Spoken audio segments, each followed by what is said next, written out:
자, 그 다음에 이제 여러분 개발구역 지정에 계속 진행을 하고 있는 조중인데요.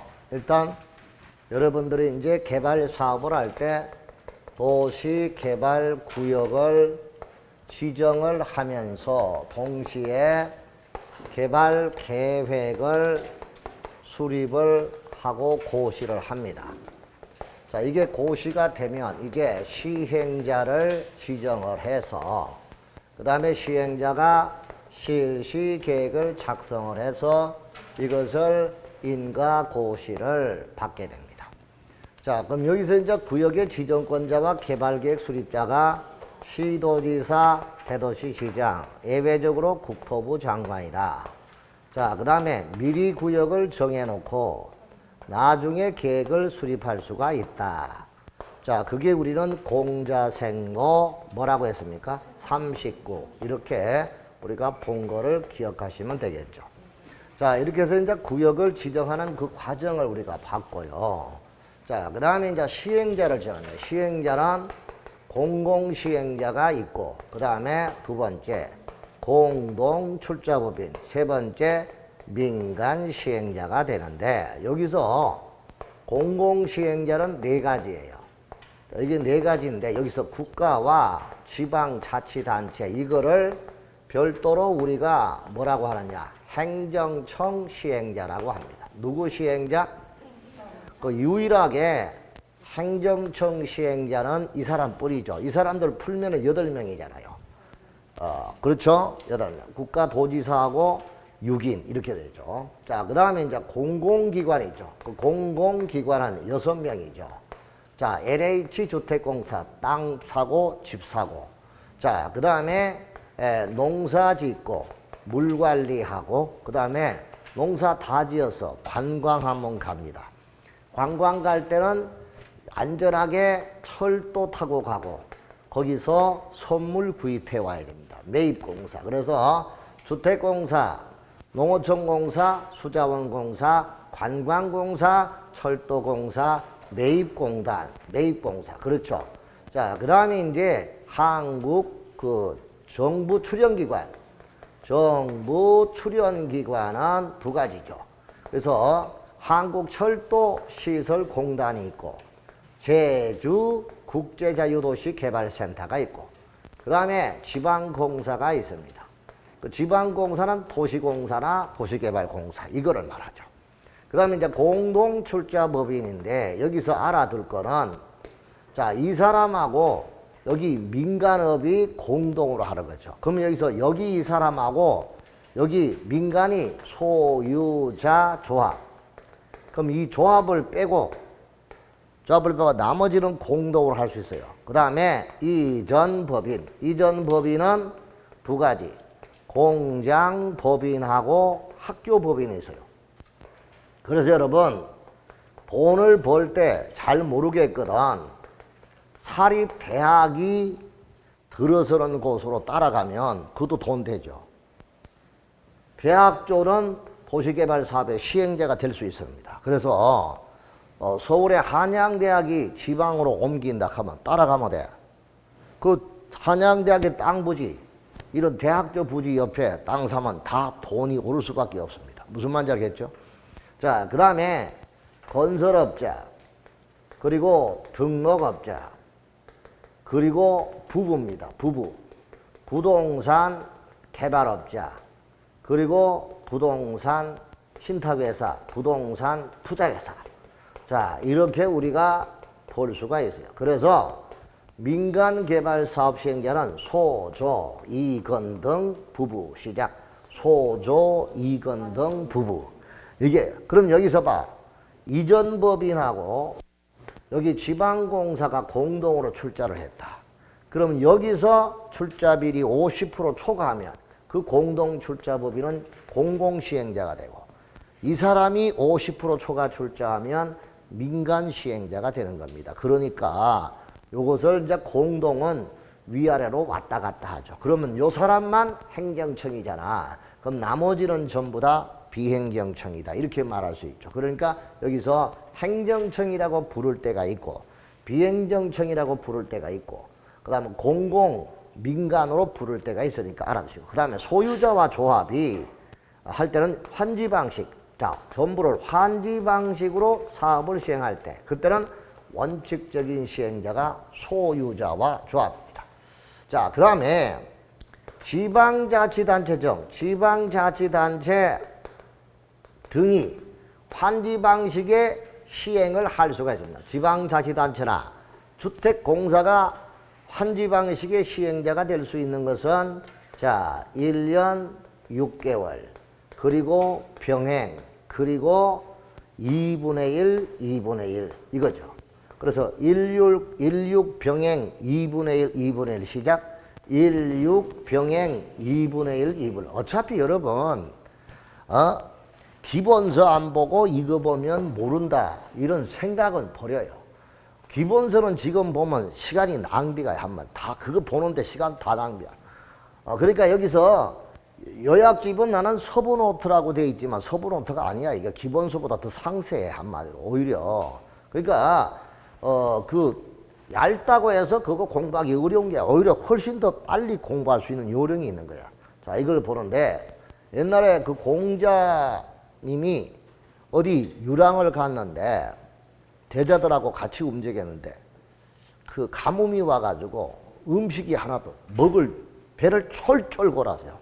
한 열흘간 배를 골았는데 그 공자님 제자 중에서 안회라는 그 제자가 어떻게 절에서 그 얻어가지고 공자님을 그 밥을 해주기 위해서 밥을 했는데 밥을 하는데 공자님이 부엌을 가보니까 이 아내라는 제자가 그 소뚜껑의 문을 소뚜껑의 그 솥에다가 손을 집어여서 그 밥을 먹고 있는 거야.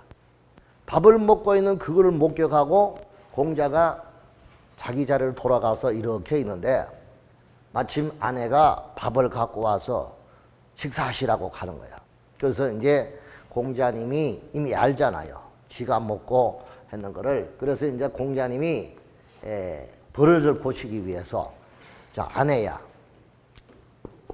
우리가 배가 고프더라도 이 조상님부터 먼저 드려야 된다.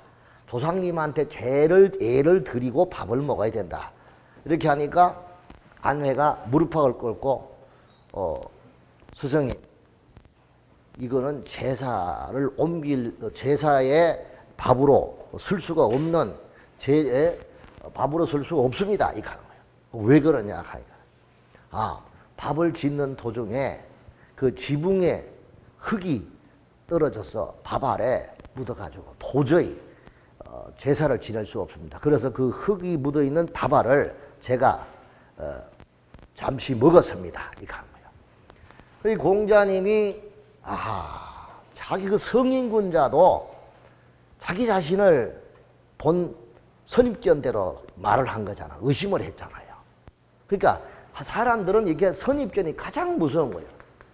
내 스스로에 어떻게 하면 된다는 그런 고정관념에 사로잡혀가지고 아이고 이거 내가 해가지고 되겠나 이런 생각을 선입견을 많이 가져.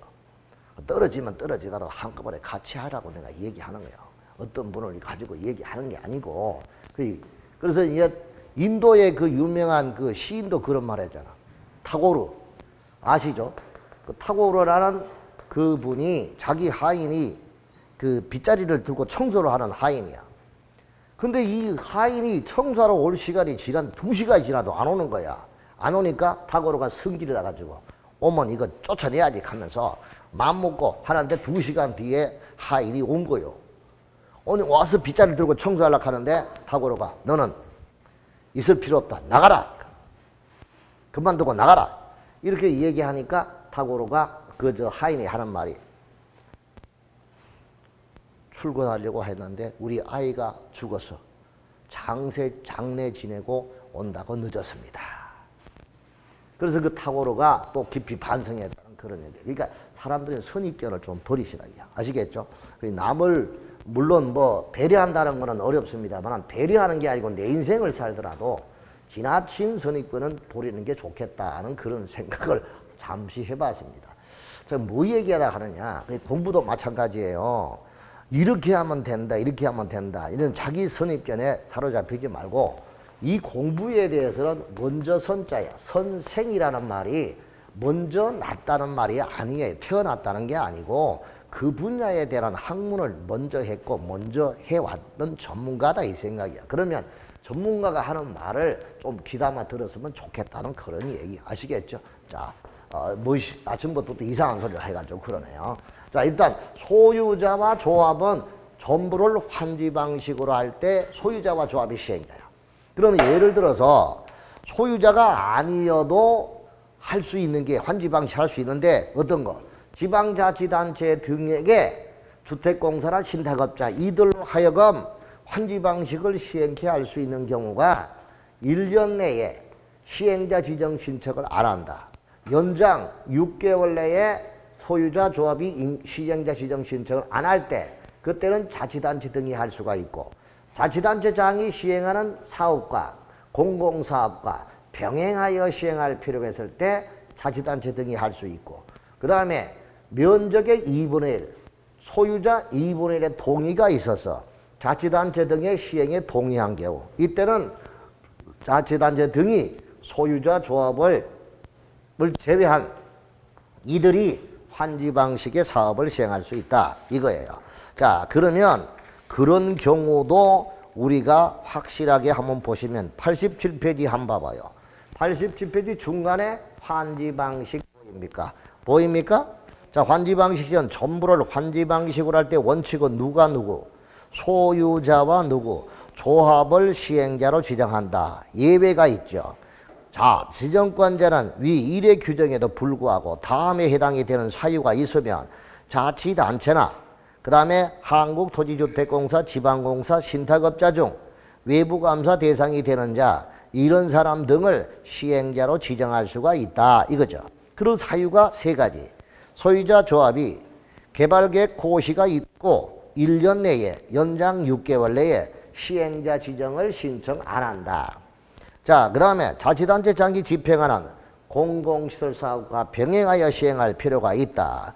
개발구역의 국공유지를 제외한 면적의 2분의 1, 토지 소유자 총수의 2분의 1 이상이 자치단체 측의 시행에 동의를 한 경우 이럴 때는 자치단체나 주택공사, 신탁업자 이들이 환지 방식의 시행자가 된다 이거예요. 이거 참 시험 문제 잘 나올 수 있는 경우인데 일단 요거를 우리가 보면서 예외가 있다 하는 거를 알아두면 되겠죠. 자, 요런 거를 주의해 두시고 그 다음에 시행자의 변경입니다. 그래서 이제 시행자의 변경 사유가 있고 이 법은 시행자의 변경 사유가 있고 시행 방식의 변경 사유가 있어요. 이것도 같이 알아두십시오. 시행 방식을 바꾸는 것도 있고 시행자를 변경하는 것도 있다. 그럼 시행자를 변경하는 사유가 거기도 있죠. 시행자 변경하는 사유는 1년 6개월 이내에 1년 6개월 이내에 실시객 인가 신청을 안 한 경우 그리고 2년 내에 착수 안 한 경우 인가가 취소된 경우 그 다음에 도저히 목적 달성이 불가능한 경우 이런 사유가 있을 때 이때는 지정권자가 시행자를 바꿀 수 있다 이거예요.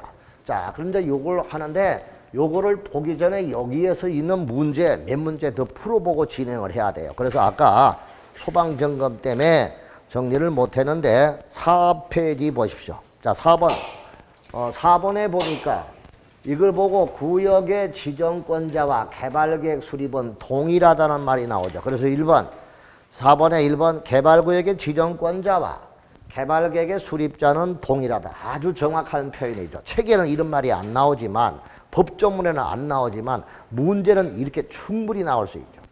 자, 그 다음에 계획을 짤 때는 상위계획인 광역이나 기본계획에 뭐 돼야 됩니까? 부합되게 개발계획을 짜야 됩니다. 맞아요.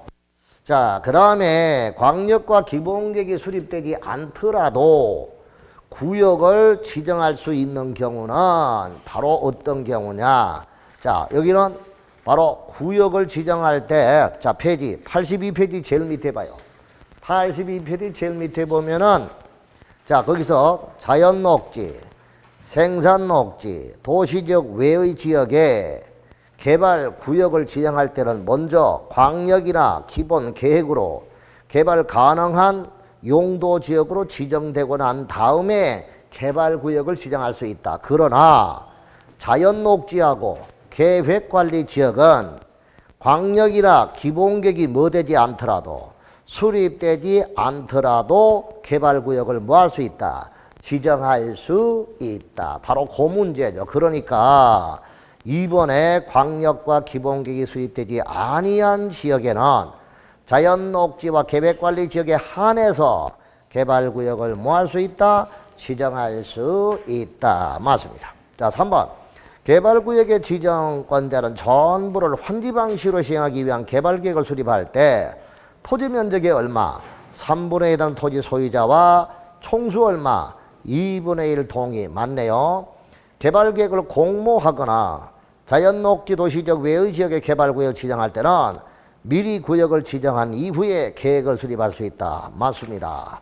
자, 그 다음에 5번. 개발구역이 330만일 때 지정고시된 날부터 3년이 되는 날까지 개발사업에 관한 실시계획 인가를 신청하지 않았다. 그러면 3년이 된 날 다음 날과 개발사업 공사 완료 공고일의 다음 날에 각각 해제된 걸로 본다. 자, 구역의 해제 다시 한 번 더. 자, 계획 몇 년? 2년. 자, 그 다음에 실시계획 몇 년? 3년. 맞죠? 그 다음에 이제 330만원 얼마? 5년. 바로 여기죠. 그러니까 계획이 2년 내 수립되지 않았다. 그런데 그 면적이 330만 제곱미터 이상이라면 몇 년이야? 5년인데 지금 여기서는 뭐라고 했습니까? 자, 실시계획 인가 신청을 안 받았다. 3년이 맞지만 330만 이상일 때는 몇 년? 5년. 그래서 여기는 5번은 5년이 돼야 되죠. 3년이 아니고 몇 년이야? 330만이니까 몇 년? 5년이 돼야 되잖아. 그러니까 틀린 것은 몇 번이다? 5번이 틀렸다 하는 게 보입니다. 5번으로 갑니다. 5번. 자, 문제 5번은 개발법령상 국토부 장관이 개발구역을 지정할 수 있는 사유로 부당한 것입니다.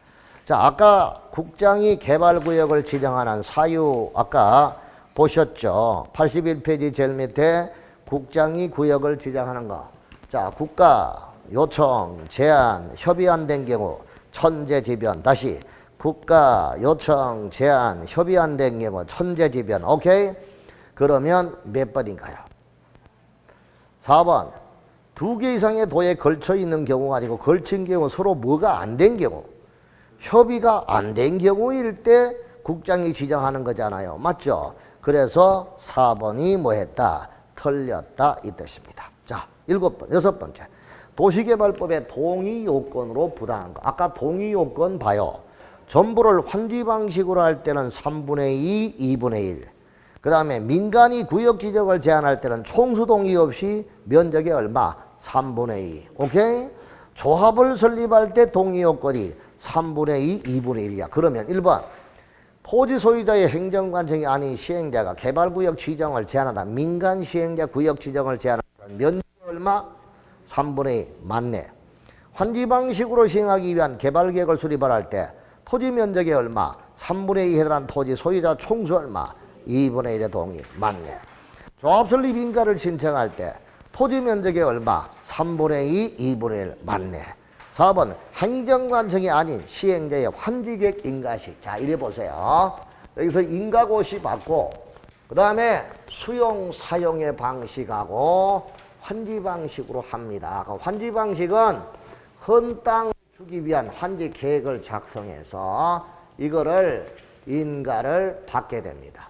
자, 이때 환지 계획의 인가는 그 환지 계획을 비행정청, 행정관청이 아닌 자가 환지 계획을 작성했을 때, 그래서 그때 특도 시군구청장의 인가를 받게 됩니다. 그래서 여기서 개발법상의 웬만한 사항은 무조건 지정권자야. 지정권자의 권한인데 여기서 두 가지. 환지객 인가권하고 저 뒤에 가면 도시개발 채권의 승인. 도시개발 채권의 승인권입니다. 그 도시개발 채권은 시도지사가 발행을 해서 행정안전부 장관이 승인하게 되어 있습니다. 그래서 요때 이 승인권자가 행안부 장관이고 요때 인가권자가 특도시군구청장이니까 이거 두 개만 빼고 무조건 지정권자로 가면 돼. 무슨 권자? 개발법에는 자 우리가 개발법은 개가 짓는다라고 했죠. 개발법은 지정권자가 노래한다. 개발법은 개가 짓는다. 지정권자의 권한이다 이거야. 지정권자가 아닌 거는 이거 두 개밖에 없다고. 아시겠죠? 나머지는 전부 다 누구의 권한이다. 개발구역의 지정권자의 권한이다. 오케이? 이거 둘은 확실하게 알아두시고. 아시겠죠? 자, 그래서 환지객 인가시에는 동의 요건이 없습니다. 그래서 여기다 한마디만 더 적어놔요.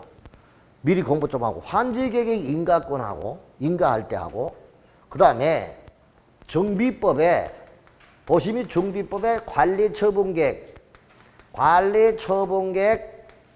인가시 관리처분계획 인가시나 도시개발법의 환지계획 인가시나 이 둘은 다 동의 요건이 없다. 관리처분계획을 인가할 때도 동의가 없고 개발법의 환지계획 인가시에도 동의가 없다. 다시 환지계획과 관리처분계획을 할 때 동의 절차가 있다 없다? 없다. 하기사 내가 강의하는 게 내가 봐도 조금 그런 것 같아. 왜? 선생님이 욕심이 많아서 너무 많이 가르쳐주는 거야. 다른 사람 이거 설명 안 해. 그냥 이거하고 설명하면 되는데 여러분도 생각해가지고. 그런데 나는 이거 다 해주는 거야. 그러니까 아이고 선생님 너무 많아요. 이렇게 할 수도 있는 것 같아요. 그런데 합격하려면 그렇게 해야 돼요. 무슨 말인지 알겠죠?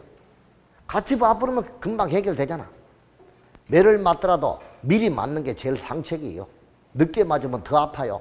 그러니까 환지객 인가시는 관리처분객 인가시는 무슨 절차가 없다. 동의 요건이 없다 하는 거 기억하시라고요. 아시겠죠? 5년 전만 하더라도 이게 동의 요건이 면적의 3분의 총수 2분의 동의가 있었다고요. 지금은 없다고요. 그러니까 출제위원들은 그걸 알기 때문에 문제 낼 수가 있다는 거야. 그러면 4번 틀렸습니다. 무슨 객 인가시? 환지객 인가시는 동의 요건이 있다 없다? 없다. 5번 행정청이 아닌 자의 사용할 때 행정청이 아닌 민간 시행자가 구역 지정을 수용을 한다. 이때는 토지 면적의 얼마? 3분의 2에 해당하는 토지를 뭐하고? 소유하고 토지 소유자 총수 얼마?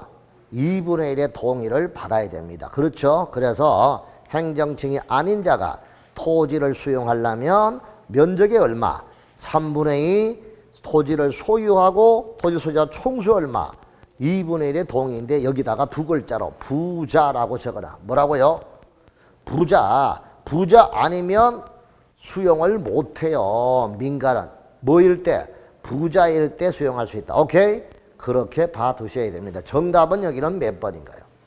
4번이 정답이다. 7번째.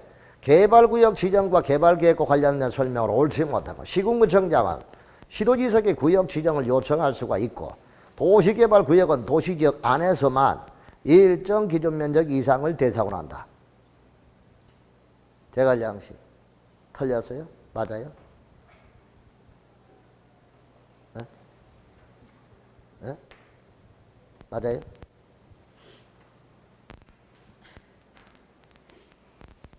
자, 아까 도시개발구역의 면적은 도시적 안과 밖. 도시적 안의 주상생자 1만, 밖은 30만 이렇게 했잖아. 그 도시개발구역은 도시적 안에서만 지정해요? 밖에도 지정해요? 그럼 틀렸잖아요. 그렇죠? X. 2번. 자연녹지와 도시적 외지역, 개발구역에 포함되는 주거상업 공업적의 면적 합계가 전체 개발구역 면적의 30% 이하인 지역 등의 경우는 개발구역을 지정한 이후에 개발계획을 수립할 수 있다. 맞네요. 공자생도 39 그 말입니다. 3번. 개발구역이 지정고 시된 경우 당해 개발구역은 도시지역과 지구단위 계획구역 맞아요. 그런데 거기도요. 지구단위 계획 구역으로 결정고시 된 걸로 보는데 구역이라는 말을 빼버리고 지구단위 계획으로 결정고시 된 걸로 본다라고 하면 틀립니다.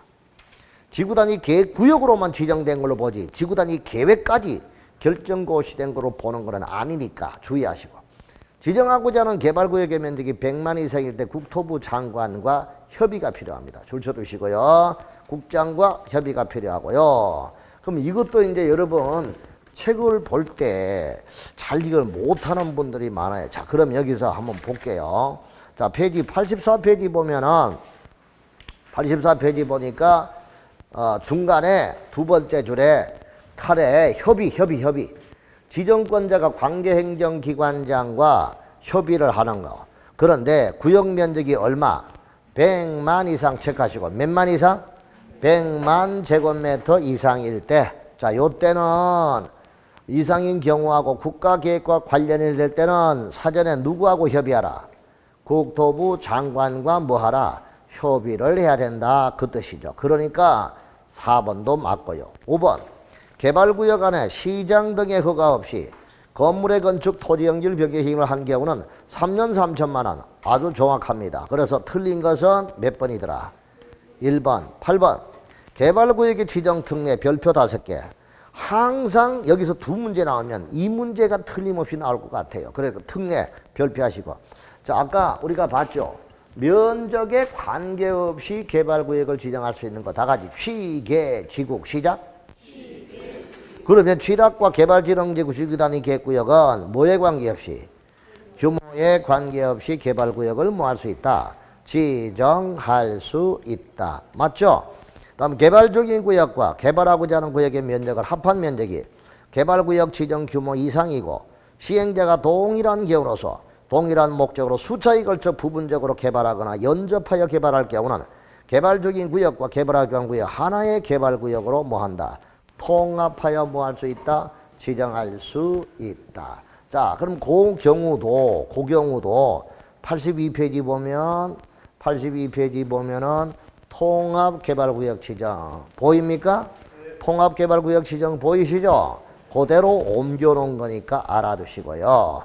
자, 그 다음에 자연녹지와 계획관리지역은 광역과 기본계획이 수립되지 않더라도 아까 개발구역 지정할 수 있다 했죠? 맞아요. 전체 개발구역 면적이 100만일 때 개발구역에 포함되는 주거상하 공업적의 면적 합계가 40만 제곱미터일 때는 개발구역 지정 이후에 개발계획 수립이 가능한 지역, 즉 개발계획의 단계적 수립이 가능하다. 아까 자, 주거, 상업, 공업적의 면적이 전체 면적의 몇 프로 이하라 했습니까? 30% 이하라 했잖아. 지금 여기는 30%야, 40%야? 40%지. 그럼 40%면 어떻게 지정해야 됩니까? 40%면 어떻게 지정해야 되냐고요. 그렇지. 구역을 지정하면서 계획을 동시에 수립해라 이 뜻이야. 알았죠? 먼저 지정하고 나중에 계획을 짜는 게 아니고 구역 지정과 동시에 계획을 수립해라. 동시에 하라 그 뜻입니다. 그렇죠? 그러니까 틀렸어. 5번. 개발계획을 공모하는 경우와 자연녹지 도시적 외의 지역은 개발구역 지정 후 개발계획 수립이 가능한 지역, 즉 계획의 단계적인 수립이 가능하다. 맞아요. 자, 그 다음에 9번까지만 하고 또 연결할게요. 9번. 이 면적 요건으로 관로 안에 바르게 기술하라. 빨리빨리 기술해 보세요. 다 같이 주상생자. 그럼 1만 캐야지 뭐 다시. 주상생자 1만. 3만은 잘하시래. 공업. 관로 안에 공업지역 쓰면 되겠죠. 잘했어요. 10만 제곱미터 이상 도시적 외의 지역의 아연 초사는 몇만 이상? 10만 이상. 일간신문에 공고할 필요가 없는 것은 얼마 미만? 10만 미만이라 했잖아요. 그렇죠? 그 10만 미만이에요. 여기는 이상이 아니고 뭐라고? 미만. 동그라미. 그리고 그 다음에 도시적 밖에는 얼마 이상이죠? 도시적 밖은 30만이잖아. 맞죠? 아연 초사는 10만이고. 오케이? 자, 그 다음에 공공기관장, 정부 출연기관장이 국장에게 구역 지정을 제한할 때 그 기준 면적도 얼마? 30만. 아까 30만 제곱미터 이상 국장에게 제한을 하는 경우, 이때 국장이 지정한다 했잖아. 30만. 그 다음에 공청회 의무. 공청회를 의무적으로 개최해야 되는 거 100만 제곱미터. 아까 이야기했잖아. 얼마 이상? 100만. 그 다음에 국토부 장관과 아까 협의하는 거 얼마 이상? 100만. 두 가지 다 100만이다. 아시겠죠? 자, 그 다음에 복합기능도시의 조화 얼마 이상? 330만. 100만 평 이상이죠. 330만 제곱미터. 구역 지정 이후에 개발계획 수립할 때, 해제할 때. 자, 2년과 3년인데, 자, 그 규모가 330만 이상일 때는 몇 년? 5년이 되는 날 다음 날이니까 여기도 330만. 오케이? 자, 그러면 다시 한번 정리합니다. 주상생자. 빨리 안 해. 자, 공업지역. 자, 아연초사. 일간신문에 공고 안 하는 거. 10만 미만 해야지. 10만 미만. 자, 도시적 밖의 기준면적. 아연초사. 공공기관장 정부 출연기 구역 지정을 제한할 때 면적 30만. 공청회 수립 의무 100만. 국장과 사전의 협의 대상. 복합기능도시 조화. 자, 구역 지정 이후에 개발계획 수립을 한다. 2년 내에 하는데 그 규모가 330만이다. 330만 이상 몇 년? 5년. 다음에 실시계획 인가 신청 안 했다. 330만 이상이다. 몇 년? 에이, 실시계획 인가 수립 안 했다. 330만 넘어 무조건 몇 년? 3년. 5년, 5년. 자, 그래서 다시 한 번 더. 계획. 빨리빨리 안 나와? 계획. 실시계획. 330만. 그러니까 계획과 실시계획 인가는 2년, 3년인데 규모가 얼마? 330만 이상이면 얼마라고? 5년이라고 이 뜻이에요. 알았죠? 이 기준 면적만큼은 반드시 기본적으로 알고 해야 돼. 한 번 더 해봐. 주상생자. 자, 공업지역. 질문 들어갑니다. 준공업지역. 자연녹지. 보전녹지. 어디 있노? 보전녹지는 보전해야 되니까 개발구역을 지정할 수가 없다 했잖아 내가. 보전 없지요? 준공업지역. 아시겠죠? 자, 그 다음에 도시적 바깥에 아연초사. 아연초사. 아, 또 30만이야 걔. 다시 아연초사. 도시적 밖에. 무슨 말인지 알겠죠? 정부 출연기관장이 구역 지정의 제한 규모 30만. 공청회 의무 대상. 국장과 협의 의무 대상 100만.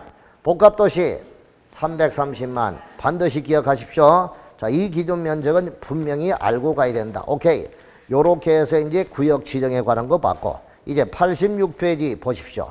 시행자. 아까 저기 시행자는 이들 중에서 지정권자의 뭐를 받은 자.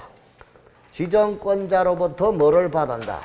지정고시 받은 자가 뭐가 된다. 시행자. 그럼 이 사람들은 시행자가 될 수 있는 사람이지 시행자 아니에요. 시행자가 될 수 있는 자 중에서 지정권자로부터 지정을 받으면 그 사람이 뭐가 된다? 시행자다. 시행자는 공공, 그 다음에 공동, 그리고 민간, 그 다음에 국가와 지자체는 행정청, 나머지는 비행정청. 환지 방식은 소유자와 조합이 원칙적인 시행자. 예외적으로 지자체 등이 환지 방식 시행자가 될 수 있는 사유 16 병행 2분의 1, 2분의 1. 이거 반드시 알아두시고, 시행자를 바꿀 수 있는 사유는 16, 2년 내에 착수 안 한 경우, 인가 취소된 경우, 목적 달성이 불가. 이거 알아두시기 바라고요. 여기서 시행자에서 이전법인의 공장법인하고 학교법인인데, 공장법인은 3년과 종업원 수 500인 이상 하는 거를 우리가 같이 알아두고 가야 되겠습니다. 그래서 86페이지에 7번 수도권 정비법에 의한 과밀억제권역에서 수도권의 지역으로 이전하는 이전법인 중, 그 다음에 과밀억제권역을 해 3년 이상 계속하여 공장을 갖추고 사업을 영위하고 있거나 법인으로서 공장의 본사를 수도권 외의 지역으로 이전하는 법인인데 이때 종업원 수가 500인 이상의 공장 이것이 이전 법인이야. 자, 그 다음에 과밀업제권에서 대학을 제외한 대학을 운영 중인 학조법인 대학조야. 그래서 대학원 몇 명이 안 되니까 빼고 대학을 운영 중인 학조법인 이들이 우리가 이전 법인이다. 그 다음에 건설업자, 등록업자, 부동산 투자회사, 개발업자 이 사람들이 전부 다가 민간 시행자. 그래서 소조, 이건등 부부, 소조, 이건등 부부 이렇게 알아두면 되겠습니다. 자, 그 다음에 시행자 지정을 우리가 받고 환지방식 아까 다 받고요. 네, 그 다음에 시행자 변경 사유가 80시 제일 밑에 1년 6개월 내에 인가 신청을 안 한 경우. 자, 그 다음에 88페이지에 2년 내에 사업에 착수 안 한 경우. 자, 그 다음에 3번 실시객 인가가 취소된 경우. 그 다음에 4번 목적 달성이 불가능한 경우. 이럴 때는 시행자를 뭐 할 수 있다? 변경할 수 있는 사유다 이 뜻입니다. 자, 그럼 여기서 시행자 중에서 가장 중요한 시행자가 있다. 가장 중요한 시행자가 누구냐 하는 거죠. 자, 그 시행자에서 가장 중요한 시행자. 여기는 바로 여기서 볼 수 있죠. 그래서 여기는 도시개발조합을 같이 보자 이거야. 도시개발조합. 자, 도시개발조합을 보는데 일단 여러분 공법상에 공부 좀 하신 분은 공법상의 조합이 세 군데가 있어요. 공법상의 조합하면 5 곱하기 7은 20이다. 이게 나와야 돼. 다 같이 5, 7은 20 시작. 5, 7은 20 시작. 자, 5일 이상은 정비조합. 7인 이상은 도시개발조합. 20인 이상은 주택조합. 그래서 공법상의 조합은 세 가지. 정비조합, 도시개발조합, 무슨 조합? 주택조합. 작년도 27회 시험은 여기서 한 문제, 여기서 한 문제, 여기서 한 문제 각각 40문제 중에서 3문제 나왔습니다. 조합이 다 나왔어요. 그래서 조합은 아무리 강조해도 덧나지 않습니다. 알았죠? 그럼 이제 도시개발조합은 7명이죠. 토지 소유자 몇 명 이상? 7명 이상이 뭐를 작성하고?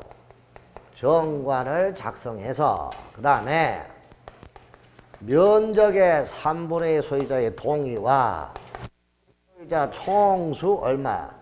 2분의 1의 동의를 얻어서 그 다음에 지정권자로부터 설립인가를 받습니다. 무슨 인가 받고? 설립인가 받고 그 다음에 인가 받은 날로부터 30일 이내에 주된 사무소 소재지에 뭐 함으로써? 설립 등기함으로써 조합이 성립이 됩니다. 자, 그럼 여기서 토지 소유자 7명입니다.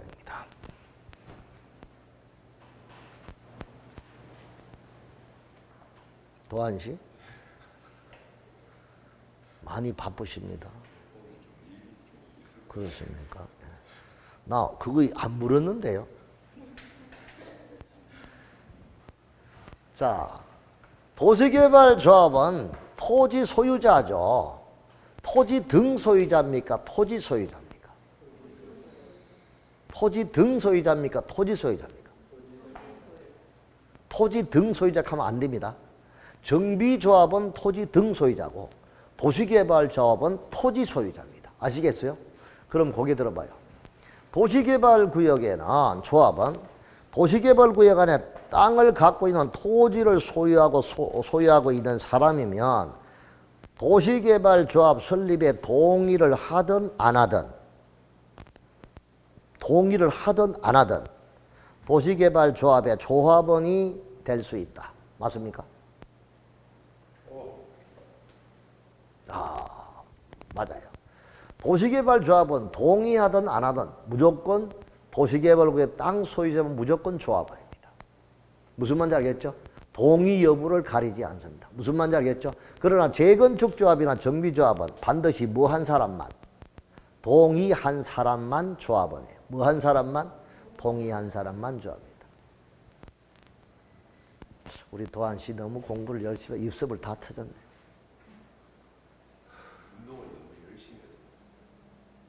아닌 것 같은데. 운동을 열심히 한 거야. 죄송합니다만 뽀뽀를 열심히 한 거야. 아, 그래요? 근데 그거 안 물었는데요. 왜 그래 적극적으로 질문을 답변하시는데요. 자, 어쨌든 간에 토지 소유자입니다. 등 소유자 가면 안 됩니다. 맞죠? 그 다음에 정관을 작성하고 면적의 3분의 1 소유자의 동의와 토지 소유 총수 2분의 1 동의받고 지정권자로도 설립인가 봤으면 여기 중요합니다. 모든 조합의 설립은 인가를 시군구청장이 인가합니다. 그런데 도시개발조합의 인가권자는 지정권자가 합니다. 누가 한다고요? 지정권자. 알아두시고요. 조합은 총회를 둔다, 둘 수 있다. 빨리빨리 말해요. 조합 총회를 둔다, 둘 수 있다. 둔다. 총회 없는 조합이 있을 수가 없잖아. 맞죠? 자, 총회를 둔다. 총회 권한을 대행을 하기 위해 대의원회를 둔다, 둘 수 있다. 둔다, 둘 수 있다.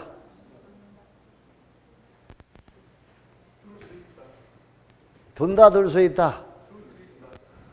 여기는 둘 수 있다. 그러니까 임의요. 아시겠죠? 자, 둔다가 아닙니다. 둘 수 있다. 자, 대의원회는 조합원 수가 몇 명 이상? 50인 이상일 때 대의원회를 둘 수 있고, 대의원회 수는 조합원 수의 얼마 이상? 100분의 10 이상으로 둘 수 있습니다. 몇 분의 이상? 100분의 10 이상. 그 다음에 대의원회는 총회 권한을 대행을 하는데 총회 권한 중에서 할 수 없는 게 있습니다. 그게 우리는 한마디로 정계환 임합은 절대 안 됩니다. 다 같이 정계환 임합 X입니다. 다 같이 정계환 임합 시작. 정계환 임합 시작. 자, 정관의 변경입니다. 그 다음에 개발 계획의 변경, 환지 계획의 변경, 그 다음에 임원의 선임과 해임, 자, 그 다음에 조합의 합병과 해산. 자, 그럼 다 같이 정계환 임합 시작. 이것도 시험 문제 여러 번 나왔어요. 다음 중 대의원회가 총회 권한을 대신해서 행사할 수 있는 권한이 아닌 것. 정관의 변경. 이거는 총회만이 합니다. 누구만이 한다고? 그 다음에 개발계획의 변경, 환지계획의 변경과 같은 중요한 계획의 변경. 이거는 총회에서만 합니다. 그 다음에 임원의 선임과 해임 마찬가지죠. 그 다음에 합병과 해산 마찬가지. 이런 존립에 관한 거, 임원의 선임에 관한 거, 중요한 계획의 변경에 관한 거, 그리고 법칙 약관을 정하는 거, 약관을 바꾸는 거, 이런 거는 전부 다 총회만이 할 수 있는 총회의 고유 권한이다. 오케이? 이거 빼고 나머지는 대의원회가 대신 행사할 수 있다. 오케이?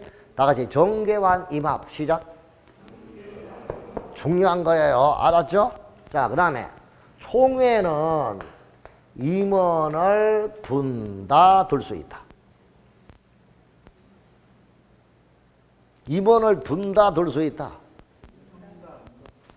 빨리빨리 안 나와? 둔다. 아, 임원 없는 회의가 어디 있냐고. 임원이 누구요? 시작. 임원은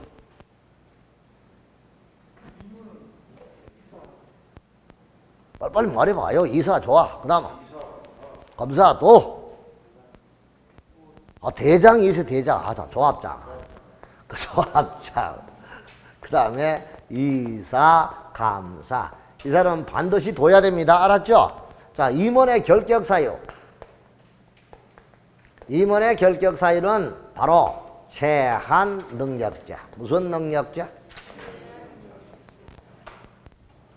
제관리하고시 제한 능력자 세 사람. 시작. 제한 능력자. 어떤 사람을 제한 능력자 합니까? 미성년자, 철없는 놈, 그죠? 또 피한정 후견인, 피성년 후견인. 이 사람을 뭐라 한다? 제한 능력. 그리고 이런 사람은 입원이 될 수 없어요. 그죠? 미성년자도 조합원은 될 수 있지만 입원은 될 수 없다고요. 아시겠어요? 자, 그 다음에 또 수영자, 교도소 갔다 온 사람 있잖아요. 그리고 파산자로서 복권되지 아니한 자. 뭐 되지 아니한 자? 복권되지 아니한 자. 이런 사람은 결격 사유가 된다는 걸 알아두시면 됩니다. 아시겠죠? 이게 우리는 조합에 관한 거. 이 정도는 반드시 알고 가야 돼요. 이거 정도 모르면 조합에 관해서 물으면 틀림없이 깨지게 돼 있습니다. 그러니까 알아두시고. 자, 그 다음에 이렇게 시행자가 이제 실시계획을 작성한다. 무슨 계획 작성한다? 그럼 실시계획 작성해서 인가 고시를 받게 된다 이거죠. 그럼 실시계획의 작성은 누가 하느냐? 시행자가 작성한다. 실시계획이 뭐냐? 구체적인 조감도 그리는 것이다. 뭐 그리는 거다? 조감도. 그럼 여기는 무슨 계획이 포함되느냐? 복합개발의 지구 단위 계획이 뭐 돼야 된다? 포함되어야 한다는 걸 알아두셔야 됩니다. 자, 그럼 이제 실시계획을 인가한다. 누가 한다? 지정권자가 인가합니다. 지정권자가 인가하면 그거는 도시군 관리계획의 결정 고시가 의제가 됩니다. 결정이 된 걸로 보고 그 다음에 지형 도면에 고시에 특례가 있습니다. 그러니까 우리가 국계법에 자 봐요. 국계법에 도시군 관리계획이 결정이 고시가 되면 언제부터 도시군 관리계획이 결정되면 언제부터 효력이 발생하나요? 도시군 관리계획은 지형 도면을 무한 날 고시한 날로부터 효력이 발생한다 했잖아요. 그런데 도시개발법에는 개발구역을 지정하고 지형도면을 고시한 날로부터 효력이 발생한다 하면 틀리는 거야. 개발법은 지형도면의 고시를 바로 할 수가 없는 거예요. 그러니까 이거는 무슨 기간 안에? 사업 시행 기간 안에만 뭐 하면 된다는 거야? 지형도면을 고시하면 된다는 거야. 왜 그러냐? 한번 생각해봐. 이 그림을 그려보라고. 도시개발 사업은 여기 산 깎았어. 큰 산을 뭉개고 그 다음에 울퉁불퉁한 농지 뭉개가지고 여기에서 이런 도시를 만든다 이거야. 오케이? 신도시 만든자 이 말이잖아요. 그러니까 이게 지금 산이야. 구역이 지정이 됐다고 하더라도 지금은 산이라고 논이라고 밭이라고 하천이라고요. 맞죠? 이것이 이렇게 바뀐 그림이 그려집니까? 중간에 어떤 변수가 일어날지도 모르는데 그래 안 그래? 그러니까 바로 구역이 고시가 됐다고 지형도면의 고시를 할 수가 없는 상황이니까 이때는 지형도면의 고시에 대한 특례로서 어느 기간 내에 이 사업 시행 기간 안에만 지형도면 고시하면 되도록 특례가 인정이 된다 그 뜻입니다. 알았나요? 이게 바로 지형도면 고시에 대한 특례다라고 알아두시면 되겠습니다. 됐습니다. 자, 그래서 페이지 88페이지에 하나 적어두시기 바랍니다. 거기에 중간에 대의원의 설립에서 임의 설립이 있고 50일 이상 대의원회를 둘 수 있다. 대의원에 들은 수는 조합원 총수 100분의 10 이상이다. 88페이지 보라 했어요. 조합원 중에서 정관에 정하는 바에 선출하는 대의원회는 정관의 변경 줄치고요. 개발계획의 수립 변경, 조합임원의 선임, 합병과 해산에 관한 사항을 제외한 총회 권한을 대행할 수 있다. 걔는 거기다가 환지계획이 빠졌으니까 이거 빨리 적어요. 그러니까 개발계획의 변경 옆에다가 무슨 계획의 변경? 환지계획의 변경을 빨리 집어넣어 두시라고 이렇게 요령을 빨리빨리 하시고. 그래서 정계환 임합 시작. 여기 적어놓고 정계환 임합 시작. 정관의 변경, 개발계획의 변경, 환지계획의 변경, 임원선임과 해임, 합병과 해산 이거는 빼고 나머지는 대의원이 행사할 수 있다. 그거 알아두시고 가면 되고요. 그 다음에 동의자 순 산정입니다. 개발구역의 면적을 산정할 때 국공유지를 포함하여 산정한다. 줄쳐두시고 소유권을 여러 명이 공유하고 있으면 대표자 한 명만을 소유자로 하는데 다만 구분 소유자는 각각 토지 등 소유자 한 명으로 본다. 자, 그 다음에 네 번째, 개발구역 지정이 제한되기 전에 또는 개발구역에 대한 개발사업의 계획을 변경을 요청하기 전에 동의를 철회한 사람이 있다면 그 사람은 철회한 사람은 동의자 수에서 뭐한다? 제외한다. 자, 그 다음 다섯 번째, 개발구역의 지정이 제한된 후부터 개발계획이 수립되기 전까지 사이에 토지 소유자가 변경이 되거나 또는 개발계획의 변경을 요청한 후부터 계획이 변경되기 전까지 사이에 토지 소유자가 변경이 됐다면 이때는 기존 토지 소유자의 동의서를 기준으로 한다. 자, 그 다음 동의와 철회 방법이죠. 국공유지를 제외한 전체 사유 토지 면적 및 토지 소유자에 대하여 동의 요건 이상으로 동의를 받은 후에 그 토지 면적 및 토지의 수가 법적 요건에 미달하게 됐다. 그때는 국공유지를 포함을 한 관리청의 동의를 받도록 하는 것이죠. 그래서 원칙은 사유토지 소유자 먼저 받고 부족할 때 국공유지 관리청의 동의도 받아야 된다. 이 뜻입니다. 자, 그러면 여기에 관한 문제를 자 12번 문제 보시기 바랍니다. 12번 문제. 자, 그러면 자 문제 12번 문제가 요 동의 요건이죠. 자, 요거죠. 면적의 3분의 2. 토지 소유자 총수 2분의 1 동의 이 요건인데 자, 개발구역 안의 토지 현황이 다음과 같다. 개발사업을 위하여 도시조합 설립이 인가를 신청하고자 할 때 동의 요건을 갖추기 위해 필요한 최소한도의 소유자의 수는 몇 명인가? 자, 이 동의는 면적의 3분의 2, 토지 소유자 총수의 2분의 1입니다. 자, 그럼 면적이 지금 20필지가 되고 2만 제곱미터입니다. 도표에 몇만 제곱미터? 2만 제곱미터에 3분의 1을 곱하니까 얼마가? 딱 떨어지지 않잖아요. 13,000, 3,000 이렇게 넘어가죠? 맞잖아요? 자, 얘기하고요. 자, 그 다음에 총수의 2분의 1. 총수는 몇 명입니까? 총수는 몇 명? 김이박, 최정, 황신부터 출발해서 국토부 서울시까지 몇 명? 14명. 몇 명? 14명의 2분의 1은 몇 명? 7명. 몇 명? 7명하고 13,302가하고 다 요건을 동시에 갖춰야 되니까 최소한 필요한 최소한 토지 소유 수는 몇 명인가 하는 문제죠. 자, 일단 이 면적에 관한 걸 볼 때 2,000제곱미터짜리 6개가 나와 있는데 그 6명 하면 얼마가? 12,000제곱미터가 되겠고 그러면 이게 13,000이니까 한 명을 1,000짜리 한 명을 더 포함시키면 13,000밖에 안 되잖아. 맞죠? 그러니까 1,000짜리 몇 명이 더 필요해? 1,000짜리 2명이 더 필요하죠. 맞아 안 맞아? 이 요건을 13,000이라는 이 요건을 갖추려면 그러면 2,000 더하면 얼마가 돼? 14,000. 이렇게 되면은 6명에다가 2명 더하니까 최소한 숫자가 몇 명? 8명이 되는 거죠. 7명으로는 안 되잖아요. 무슨 말인지 알겠죠? 그래서 8명이라는 동의자 수가 나오거든요. 이게 15회 기출문제입니다. 내가 만든 문제가 아니고 몇 회 때?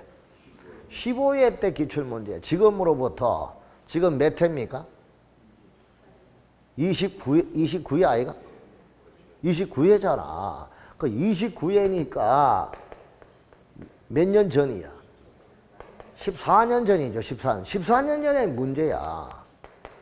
무슨 말인지 알겠죠? 이런 문제를 볼 수가 이해하고 있어야 됩니다. 아시겠죠? 이게 면적의 3분의 2, 토지 소유자 총수 2분의 1 동의 두 가지를 동시에 갖출 수 있는 문제를 물었죠.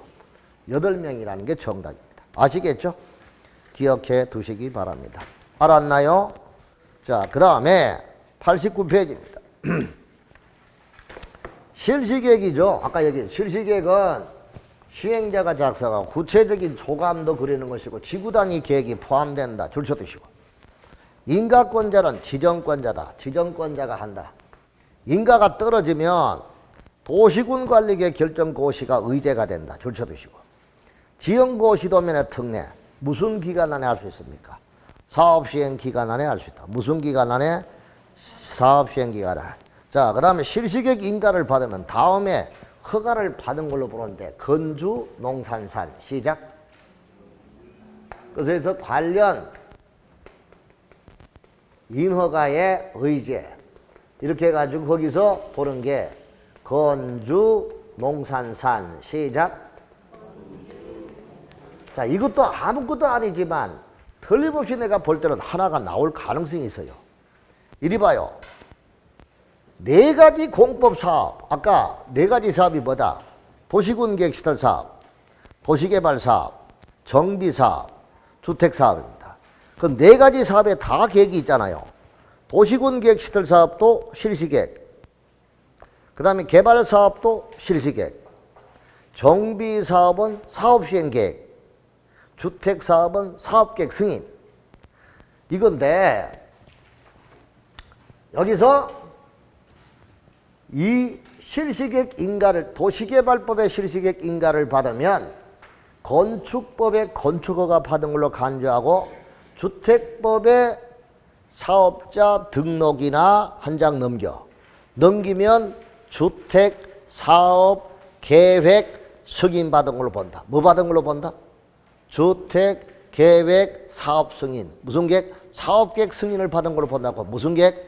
사업계획 승인을 받은 걸로 본다고요. 그래서 이 두 가지 건주 이게 중요하죠. 그런데 국계법의 도시군계획시설사업, 도시군계획시설사업에 거기서 실시계획 인가를 받았다. 이럴 때는 거기서 인가를 받으면 이때 의제되는 것은 건농산산입니다. 건축허가 받은 걸로 봐. 농지전용허가, 산지전용허가, 산림자원, 조성에 관한 벌처가 이런 걸 받은 걸로 보는데 여기는 주택법상의 사업계획 승인 받은 걸로 보지 않는다는 거야. 그 왜 그런가? 이것도 외우려고 하면 머리 아프지만 생각을 해봐요. 도시군계획시설 사업이 뭐냐? 도로 만들고 공원 만드는 사업이야. 여기다가 도로 만들고 공원 만드는데 아파트 건설한 허가를 받은 걸로 볼 필요가 없잖아. 그러니까 주택법의 사업계획 승인은 의제가 안 되는 거야. 그런데 도시개발 사업의 실시계획 인가 떨어지면 여기는 대규모 아파트 단지, 주거단지가 들어선 걸로 되는 거니까 이때는 주택법의 사업계획 승인과 주택법의 건설업자의 등록업자의 등록을 한 것으로 본다는 이 두 가지 특례가 인정이 된다. 그래서 주택법의 사업계획 승인을 받은 걸로 본다거나 등록업자의 등록의 경우를 보는 것은 도시개발법의 실시계획 인가의 특례지 국계법의 실시계획 인가의 특례는 주택법의 사업계획 승인을 받은 걸로 보는 게 아니다. 이거를 이해할 수 있는 정도만 공부 다 된 거예요. 넘어갑니다. 자, 그 다음에 시행 방식입니다. 90페이지. 시행 방식은 뭐 오늘 어떻게든 시간이 저리 빨리빨리 가보노? 그럼 쉬었다 해야 되겠다. 아시겠죠? 쉬었다 하는데 진짜 아까워. 그죠? 시간이 이렇게 이제 넘어가는 걸 조금 쉬었다가 정리할게. 그대로 놔두세요.